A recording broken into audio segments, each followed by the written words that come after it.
So look, I want us to talk this morning a little bit about the pandemic and kind of how it's impacted people. The fact is that we've just obviously 2020 was the most crazy year of my lifetime. Absolutely. And I saw things, I know you and I were talking before the broadcast about the word unprecedented. And maybe it's not long-term unprecedented, but it certainly is in my lifetime. I've never seen anything like it, nor do I know of a time, even in former pandemics, where even the church was shut down from meeting together and forbidden to even meet together. And we all know, about March of last year in 2020 when this thing hit. We didn't know what we were facing. Nobody did. Everybody thought maybe it would be over in short order. I still remember when the president came on and talked about dealing with this and flattening the curve, and it taking like 3 weeks. Yep. And about 3 months into it, everybody was like, okay, what happened to the curve? I thought it flattened, right? Yep. And then in December and January, the numbers in the nation were higher than they ever had been. At least, I shouldn't say that, at least here in California. I know there are many parts of the country that really did not get near the impact that we faced here in California. Yep. With everything shutting down. But the thing is that it redefined everything, the way we did everything. Everything. And so I just think there are long-term effects that we don't yet understand. Yep. And I think people are still trying to sort through it. And now here we are at the time of this broadcast. We're at in the beginning of June of 2021, and the mindset to me seems to be, okay, this thing's behind us now. Let's get back to normal. But the problem is nobody knows what normal now is and how society will settle in. Yeah.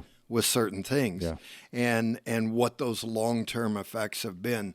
But what do you see as part of what we've faced here at the church, disregarding the on-again, off-again, all the things we went through during the pandemic and how we could still meet and how we could still connect? That's a conversation or a piece of the conversation that we can have, but more so, what are you seeing with people?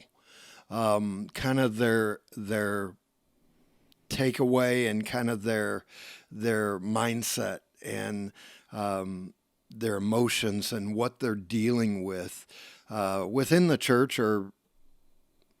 Yeah, I think one of the things that really comes to mind is the idea that people had to change everything, and I remember you using a word pivot, and we had to pivot during the pandemic, and we had to do so many different things that I think it threw people for a loop a little bit. People's marriages, they had to understand that, man, life is just different. To go out and get some gas in their cars, they had to sanitize their hands every time they touched a pump. Or if they wanted to go to Walmart, can I go to Walmart? I think in everything, people were staying home. People's marriages were different too. And I remember talking to many different people about just their marriages and how they had to navigate their marriages through this thing because they were with each other all the time. And it brought out some some negativity in their marriages. Couldn't escape. Yeah, they couldn't escape from one another. On a personal note, once in the last 4 years, Shelley and I had our first big blowout, if you would, between the two of us. And we had to work through that. But, thank God that we're finally at a mature place in our marriage where, it only took us an hour or two to really get over ourselves. But I remember talking to people, and the depression level rose. The marriage strife rose. Under young adults, the anxiety level rose exponentially, because they just were like, what is this even? What is this thing? How do I deal with this? Well, the thing is that they didn't have anything to compare it to. No, they didn't. And it's because they're so young, they haven't been through life completely yet to gain some life experience. And so I had some really great opportunities to minister to them as far as anxiety and their schooling and their college life. A lot of them dropped out because they couldn't do the online schooling. And so it's like, where does your career go? Where does your life go now? What is my future in jeopardy? What do I do here? I don't know if I can do this. Am I just going to live at home? And so it was interesting for sure. Just the different emotions that came out of a life that was turned upside down and everything looked completely different. And so, yeah. And you're using everything, or you're talking in past tense. And I realize that you're referring back to the midst and the heart of the pandemic and during the shutdown and all of that. But I still see a lot of effects that are lasting, that are ongoing. And granted, it may be a little too early to tell, only a year after it. And it seems like forever ago, and yet it seems like yesterday that we were getting the word that everything in Fresno and everything was shutting down. And I remember the panic, and I remember you couldn't find toilet paper, right? Of all things, the commodity of that. I remember that. Gosh, that's crazy. It was just insanity and chaos everywhere, and fear all over the country of this thing. Nobody knew what it was. Nobody knew how to deal with it. Nobody knew how to fight it.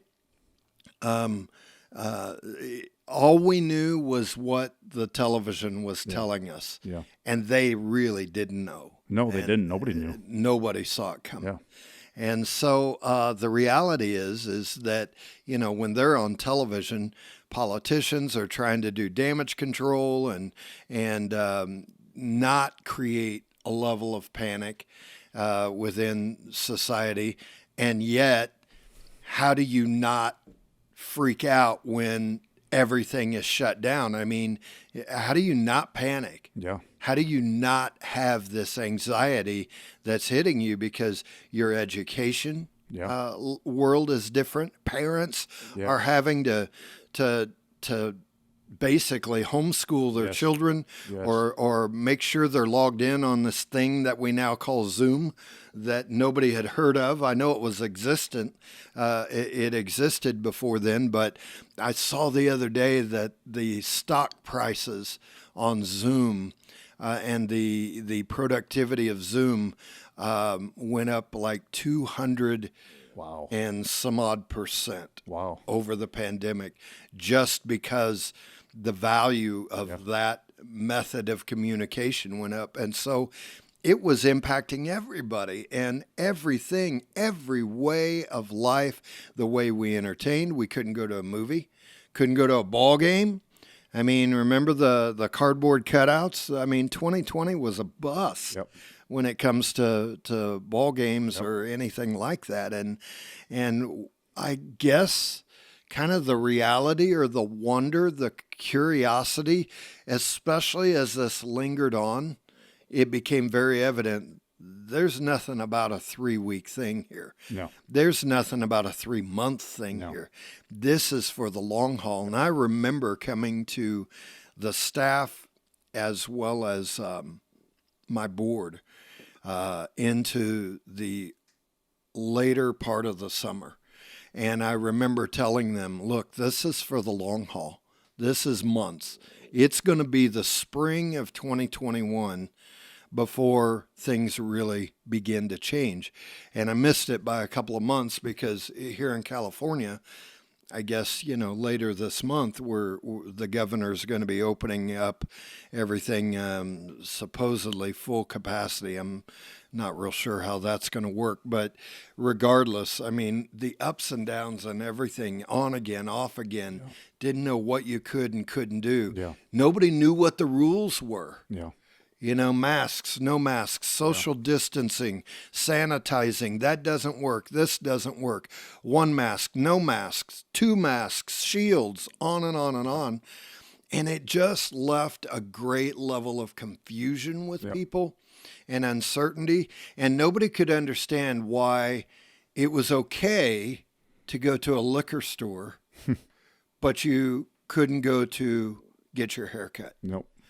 It made no sense in people's minds. We know now that, some distance and shields and things that people could have up and what have you on some of those deals, but still the casinos were open. Yeah. And they were full tilt. Yeah. They never did shut down. Yeah.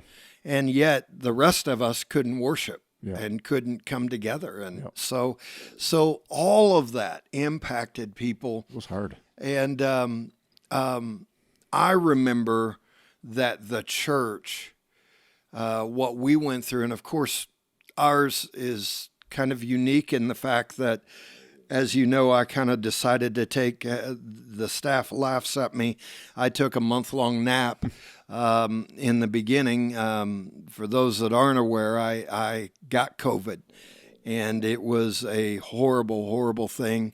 My whole family did, my wife, and there were 7 of us in total between relatives that got COVID, and it was crazy how we even got the virus, and got sick. But it was basically as Tammy was going to have a pacemaker put in because she was having some trouble with her heart.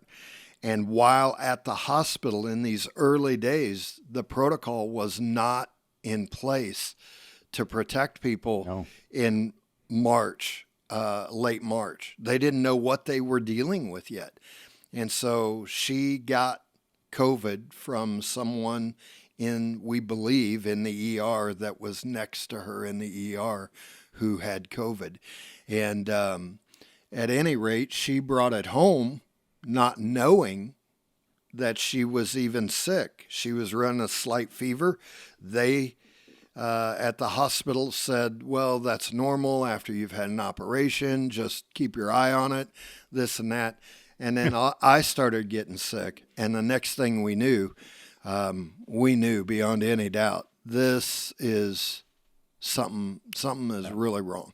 Yep. And even then, you couldn't get tested without all these symptoms and everything. And so it was a pain just to go get a test. Yep. And of course, we tested positive. We were on lockdown, couldn't have people in or out. And then I got so sick that, I don't want to delve too deep into this, but went to the hospital, was admitted and on the ventilator that same day. Yeah. And I was on the vent for 14 days, then came off the vent, was still in the hospital for another 14 days, in ICU, 10 of those 14. So in total, I was in ICU for 24 of the 28 days. Came home, had lost 35 pounds, no muscle mass, was the only person to come off the ventilator in the valley. That's awesome. And live. And it was an absolute miracle. But in that, I had a different outlook and I had a different perspective of COVID. And so it was impacting the church because obviously we were all on lockdown and we had pivoted and we had shifted to online ministry only. And I remember when it was okay to come back, with, I think, a maximum of 100 people. But I was not yet comfortable. And we didn't do it until Father's Day, which was like 3 or 4 weeks after it was deemed okay to come back together. And that was very short-lived because the first part of July, the governor turned around and shut it down again. Yep. And then we pivoted to outdoor ministry. But in the midst of all of this, the on again, off again, and trying to navigate the church through rough waters that were uncharted. We didn't know what was coming next. Plus, it was a struggle to navigate when I was still dealing with my recovery. Absolutely. And the trauma of everything that had happened and so on. And so during that time, I am just so thankful that the staff, that you, Adam, who's here with us and not on camera because he's running this thing and got to run all of the cameras and everything, but he's running the sound and everything there. But I think he's mic'd up so he can kind of join in on the conversation. But that beginning time where we had to shift, we had some things in place to be able to pivot, and we were pivoting before I got sick, with 3-4 weeks beforehand. We were. But what did that look like? What were some of the things that you guys remember that we had to deal with? I remember on a funny note, remember coming in and getting ready for a recording. One time, I don't remember exactly what it was for, but I had to go turn the lights on in the sanctuary. And my daughter, Michaela my son Elijah was with me because he was going to do Pro Presenter. And I think I was doing sound or something like that. And so I went to go turn on the lights, and I heard this big bang, and a fireball of like the size of a beach ball comes from the top of the truss where the lights are at and falls to the ground, and there's like this fireball, and Elijah and I, what do we do? What do we do? So we went and got the lift, and we getting the fire extinguisher, and are we gonna have to? Thank God it happened during the pandemic, because if we would have turned that thing on when people were here, it fell right on seats. Oh my gosh! And I thought to myself, wow, that's like unbelievable. So I know we had to get new lighting because everything was just getting old. One thing that really was online versus in person, and I think we invested thousands of dollars in all of that, which we needed. We needed to do it anyways. But I remember the one thing that was really cool about that is that God made a way in that moment to begin to say, okay, we need that word pivot. We need to make sure that we are doing something different for the different ministries, the youth, the children, the young adults, everything that was happening there. We had to expand, and I think we grew out of that. I really do. I think we grew out of that. I think something different happened in all of us from that. Yes, we saw some of the negative effects, but I remember you saying before in the beginning of this was, what does this look like now? And I think ministry looks different now. Sure. As a result of all of that. Turning on the lights and the big fireball coming down off the truss. I thought to myself, wow, things are just really different now. Yeah. Nobody's in the building. Yeah. We're preaching to people and no one's in the building. Yeah. We're ministering to people online on Sunday morning, but people are there in their homes. But we're still able to minister to them now because of this really cool platform that Adam found. And it's just so cool. So I just think that the whole idea of, like, we had to really think outside the box, but I think you said it yesterday, we had to make our box bigger. Right. We were outside of our box, but really what we were doing was embracing a shift. Yeah. Embracing a change that I don't know that we saw then. We saw it then, I think, as temporary. Oh yeah, totally we'll stay temporary. online, we'll have this, but we didn't know that birthed out of this would Yeah. be created kind of this hybrid church, Yeah, we had to enlarge the tent. in as it says person Isaiah. and digital, and it's all part of Yeah. LWF. But now our online audience is literally nationwide. Yeah. I mean, we have people watching from all over the country. We have actually people in foreign countries and overseas that are watching us as well and checking in. And so our audience expanded beyond anything that we could have ever imagined. But then when you drill down here locally, and there are still people that are uncomfortable with coming back, Oh, yeah. or maybe they're in I don't know why. We can only presume. And I think that those that are not worshiping in person with us have their reasons. Some of them are probably pretty good reasons in their mind, for sure. Absolutely. And I respect their perspectives on it.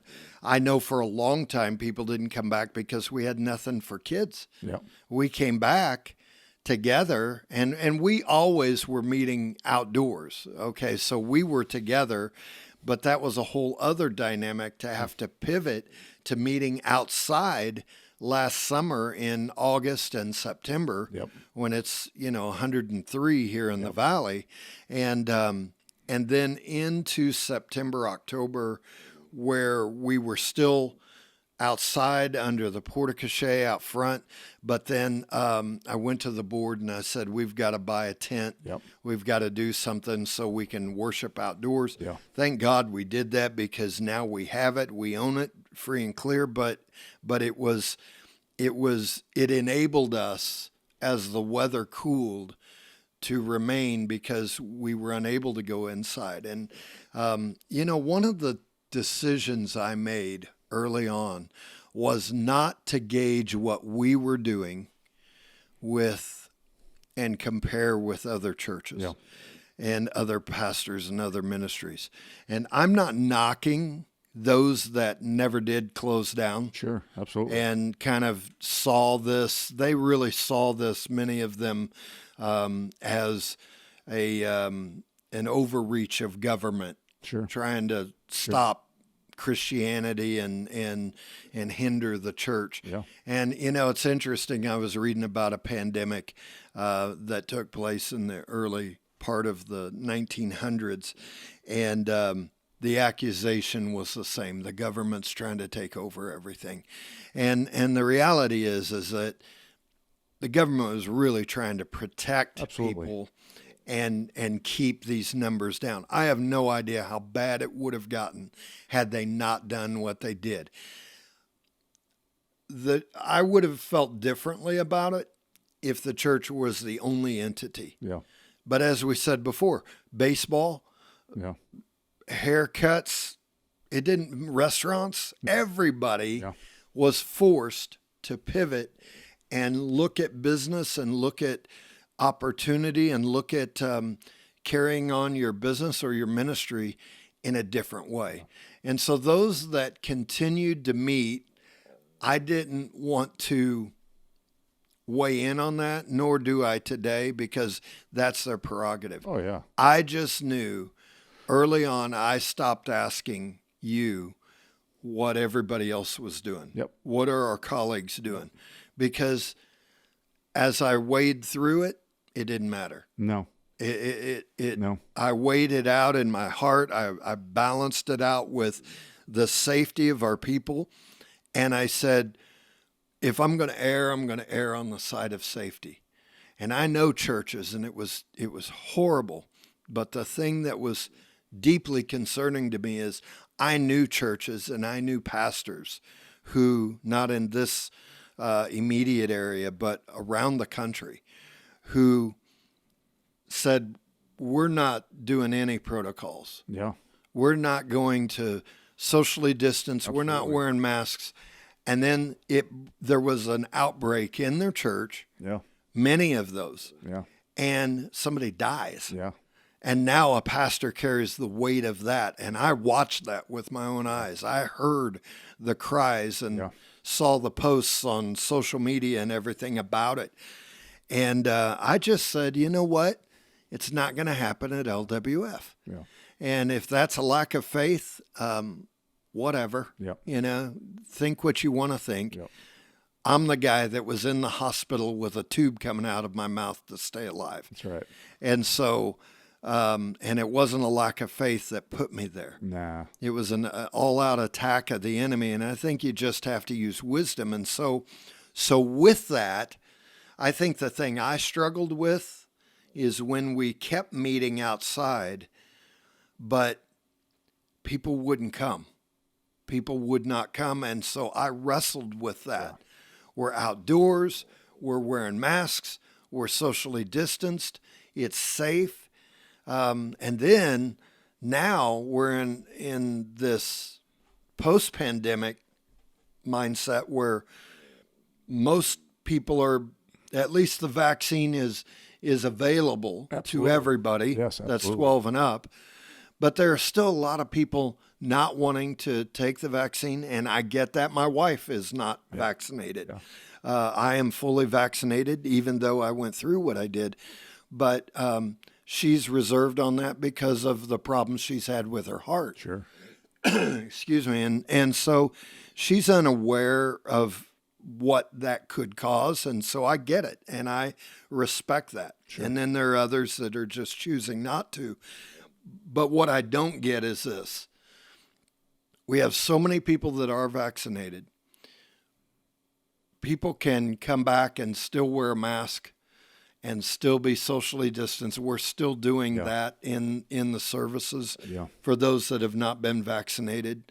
And kind of we're to this optional point, that we've kind of allowed and brought it to. But do you think there are people that aren't coming back to corporate worship in person because they've just gotten lax and it's convenient, it's comfortable, and they're just decided, I'm going to do it from home? I think there's different schools of thought on that. I was talking to somebody the other day, and their lives are just really busy after the pandemic. They're working a whole lot. Of course, we live in an agricultural community, and so this is the busy season, if you will, the quote-unquote busy season. And I know that for them, it's just really busy for them. And if they can get here on a Sunday morning for an hour for worship and maybe catch the tail end of worship into the Word, then they're doing good. I think also we need to consider that the kids and babies, we just don't. It's hard coming out of this because people are still yet. Do we want to come to church and wear our masks? But there's some people that don't want to wear their masks, and I don't want to go because some people are choosing not to wear their masks. I know of a church here in town that's still not meeting. They're still not in person because it's an older congregation and they want to be super careful. And man, that's awesome. And so I think people are still in that mindset a little bit. You still see people riding their bikes with their masks on, and they're all by themselves riding out in the middle of air. And that's cool too. And but I think for some people, it's different reasons. And I think these reasons are whether we agree with them or we don't agree with them, they're reasons in some people's minds. Right. And if we don't have anything for our nursery, or we don't have anything for 2 to 3 year olds because we don't have workers, we don't have workers because people aren't there yet, because we have to wear a mask, or we don't wear masks, or they're busy with their busy season. Man, I think it's not just one or two things. I think it's multiple reasons. And I think it's also the reason, like you said, too, I've just grown comfortable just sitting at my house, and I don't have to get the kids ready. Right. I don't have to get ready. All I got to get ready is my coffee and get my TV on. Yeah. And it's cool too, because people are interacting with that too, because they're saying, man, amen, pastor, man, good worship, good song. It's awesome. It's just, but we definitely miss that interaction. And I know that there is these complexities that we have from here on out. And what does the Bible say about all of this stuff? What does God say about all of this stuff? And I think you, as the pastor, that's really on you and really on us as leadership to say to the people, we're just doing what we think we know best and what we feel like God is telling us. It was really hard. I remember we've both gotten a lot of, not a lot, but a good deal of Absolutely. pushback. Absolutely. And for instance, there are many that said, well, I'm not coming back until you don't have to wear a mask until this is over. Yeah. That's great. That's fine. There were people who decided to worship elsewhere during this time. That's okay too. I just always say, find a place and be connected wherever you can. And speaking of being connected, I think that is the thing that has been the most difficult for me. As I said, we've never seen anything like this before, but now embracing a digital aspect of church where people are worshiping from home. And we have come to the grips with this. We're going to have a hybrid church. We believe that from here on out, absolutely, that there will still be those who are worshiping from home, maybe ongoing. I don't know what the new normal is going to be, but this is the trend that I'm seeing around the country. And I believe that we've got to stay connected somehow with those that are worshiping at home. And that has not been an easy thing. Transition is difficult. We talked about it. Transition is difficult because we're not settled. Right. And we're not sitting in a place where it's like we've been comfortable. Right. For years and years and years, we did church one way. Right. Now we're doing church completely different. Right. And we're ministering the presence of God in a different way. How do we ask the presence of God to go from here at 105 Westgate Way into people's homes, right, into people's cars, right, into people's offices when they're working, right? So I think we've gotten a really awesome way to be able to do that now. Thank God that we've got this platform that we got that doesn't cost us anything, which is absolutely amazing. And so giving of Life Church, they do an awesome job with that. But yeah, the transition is difficult. Yeah. And I think the thing about transition is that it's never short enough for any of us. No. Nobody likes transition because just think about it from a moving standpoint. And when you're transitioning from one location, moving to another, even if it's just across town. Absolutely. It is, and the bigger the move, the further away the move, the more difficult it becomes. Ooh, I know that. And as you well know, 4 years ago, moving your family here from Georgia, but and I still remember our transition from Oklahoma here to California, and so it's always that is a transition time, and the transition involves packing everything up, knowing where you're going, okay? That's even more difficult if you don't know where you're going and you got to put things in storage or what have you. But it involves packing everything up, going through everything, getting rid of stuff, yard sale, blah, blah, blah, whatever you got to do to get everything ready to go. Yeah. And I'm oversimplifying, but then you've got the move itself. Yep. And then you've got to unpack and get settled. And I think in the transition out of COVID, I think we've moved to a new place, a new format of ministry, a new way of looking at everything. Yeah. I think everything's going to change. Yeah. I still remember, I digress in this, but I still remember after 9/11, when the TSA was brand new. And you would go into the airport and there were all these protocols and all this stuff and the griping and complaining. Oh, yeah. I just remember feeling a sense of security. Sure, me too. And safety. And thankful that they were, that I couldn't take more than whatever 3 ounces or whatever it was on with me, and not complaining about it, just trying to understand the protocol. And the difficulty was in that early time, the protocol was not uniform. Mm-mm. And there were times when it was different. The rules were different. You had to take your laptop out. You didn't have to take it out. You had to take your shoes off. You didn't have to take your shoes off. Take your belt off. Your belt, on and on and on, right? And it's like, okay, somebody just tell me what's expected of me, Yep. and I can comply. Yep. I think we're in the same kind of thing. Sure. I think that's where people are. But here's the thing. Now, airport security is the norm. That's the norm. Nobody goes to the gate Nope. to meet their family member coming off anymore. of an airplane. And it never will again. Nope. That is a thing of the past that is over with and done. And I think the thing in this transition is when you're transitioning into a new place post-pandemic, you don't yet know where it's all going to settle Yep. and what the new normal is going to look like. But I do know this. We are responsible to take the gospel into whatever that new normal is, Yep. whatever society is, whatever, if it becomes a post-Christian, as many people say that America has become a post-Christian society, that's okay. We're still going to do what we do, and we're going to bring the word any method we possibly can.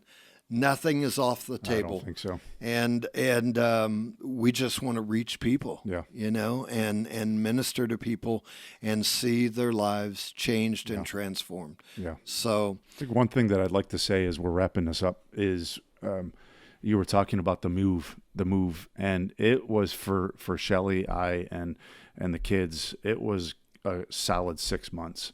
I could even probably say maybe 6 to 8 months, just trying to transition into a new culture, away from the Southern culture, and I'm thinking now that the old culture that we had pre-pandemic is not going to be the new culture. right, We've moved into a new culture. right, I moved out of the Southern culture into a California Central Valley culture, and I think for us, what does it look like? We've got to adjust, and we've got to remain flexible in what God is speaking to us, and we've got to we can't lose sight of what the main thing is, and that's Jesus, right. and what He's done for us.